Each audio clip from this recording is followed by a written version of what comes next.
To kapod wamedo mana rango wechego motenre kod koth machwe pacho kae, wayudo ni koth mamedo mborore e pacho kae koro ni to en mano mabende medo mana kelo midhiero matamre kod nono ne oganda mawuok e gwenge ma opogore opogore.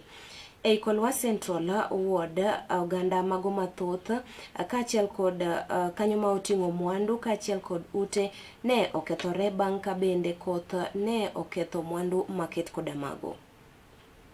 Kodhno manochwe otieno ma piny oru godo kawuono oweyo ka kwan oganda buora odong' nono maonge kar jot. Wirani aora ma Nyamasaria opong' kendo muomo moketho ng'eny kuom ute manie wardno ma Kolwa Central. Jogweng' ma kono gi sani koro kwayo kony ma apoya kowuok kuom tend kaunti ma Kisumu kod jogo ma chunygi ng'won. Koro ne wayudo chandruok maduong' ahinya ka pi nomuomo ma aora Nyamasaria ofuyo mobiro malo e level mamalo makoro ong'ogo pi mang'eny moingo tekowa koromo kar saa 5. Mwandu odhi, TV odhi, sufrieche, kila kitu gin gik modhi e nam kucho.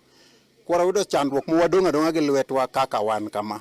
Wakia ni wadwa chako nang'o, mogo mane nitie pi odonje, wan wadong' kama. Koro wan wakwayo sirkal gima dang' okonywa go maduong' mokwongo. Oketnwa beacon e dho aora. Nyithindo ok odhi skul nikech pi kamoro amora. Koro miyo sirkal okonywa mokwongo gi wach aorano, to gi kaka wambe wanya konyore. Ot achiel e chogore piny kech pod omuoch, onge ng'anya dak e iye. Nyinga iluonga ni Millicent Luanda. An gi joma dongo ka ma an go e lweta mabedo gago kaka pile. Kanoromo saa 5 otieno ne pi omonjo gi moturo negi ot. Kata sani moloyo mama ma wuon odni to koro sani tuo mok nyal entie ot kacha. Koro akwayo mana ka Nyasaye, ka ng'ato Nyasaye nyalo donjo e chunye mondo konya.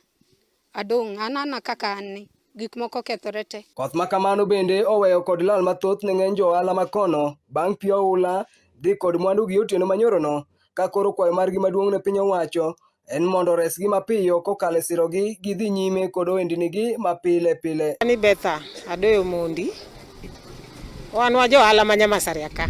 Onge kaka wanyalo timo nikech sani gige wa manye wauso pi odhigo. Koro kaka wanyalo uso onge. Wan wakwayo mana sirkal ni koyie to mondo mi wakony, mondo mi wayud kaka wanyalo timore nade.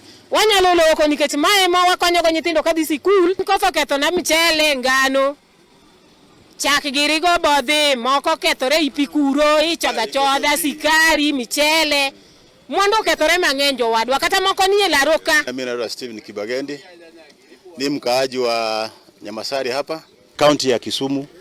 Waangalie mambo ya gabions, watengeneze hizi gabions, zinawasumbua kila wakati. Tumepata hasara kubwa, michele zimeharibika, maziwa zimeharibika, sukari zimeharibika. Korka kore tumsi makono migosi Kevin Oraro ochope masira manokel gi pi aorano ma Nyamasaria kendo kwayo kony ne jogo manoyudo masira kojiwo jodak makono mondo koro ni obed akicha e kinde ni makoth medo chwe. Mos ne oganda duto mano pi ohinyo e Kolwa Central Ward, sana jo Nyamasaria area. Asiwuotho e delni moko matin, county government kawo nyinge moko mondo gine ni ang'o ma ginyalo timo. Ang'eyo ni sirkal kosebedo piny to gibiro neno jok madwa konyo sirkal kaka Red Cross gi well wishers moko biro neno gima ginyalo timo gi county government kata national government. Aora ni endi ma Nyamasaria ma pek mar pi mare wuok e kaunti no manandi emosebedo ka kelo midhiero ne jodak ma Kolwa Central, ahinya to jogo maloko e chiro ni ma Nyamasaria. Ka kwayo maduong' ne tend kaunti ma Kisumu kaachiel gi piny owacho en ni mondo geng'negi ohinga e bath aorani mondo geng' pi mamuomore ka donje miere marocho chenro margi mapile pile. Felo Goblis Ocheng, Kala TV.